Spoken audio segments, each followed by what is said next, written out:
India తొలిసారిగా America నుంచి వంట గ్యాస్ను దిగుమతి చేసుకోనుంది. ఈ మేరకు ఒప్పందం కుదుర్చుకుంది. తద్వారా దేశ ఇంధన భద్రతను బలోపేతం చేయనుంది. ఈ విషయాన్ని పెట్రోలియం మరియు సహజ వాయువు శాఖ మంత్రి హర్దీప్ సింగ్ పురి వెల్లడించారు. ఒప్పందానికి సంబంధించిన మరిన్ని వివరాలు ఇలా ఉన్నాయి. ప్రభుత్వ చమురు సంస్థలు సంతకాలు చేసిన ఈ ఒప్పందం 2026 నుంచి ఏడాది పాటు అమల్లో ఉంటుంది. ఇంధన వనరులను విస్తరించడం, వినియోగదారులకు ఇబ్బంది కలగకుండా సరఫరా చేయడం లక్ష్యంగా పెట్టుకుంది. ఇందులో భాగంగా దాదాపు 22 లక్షల టన్నుల ఎల్పీజీని యుగస్ గల్ఫ్ తీరం నుంచి దిగుమతి చేసుకుంటుంది.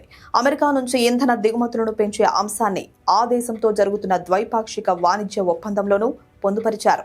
మన దేశం ప్రస్తుతం తన క్రూడ్ ఆయిల్లో దాదాపు 8% అమెరికా నుంచే దిగుమతి చేసుకుంటోంది.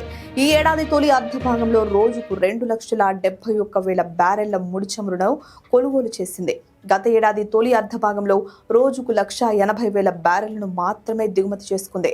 పోయినేడాదితో పోల్చుకుంటే ఈసారి ఇంపోర్ట్స్ ను 51% పెంచింది.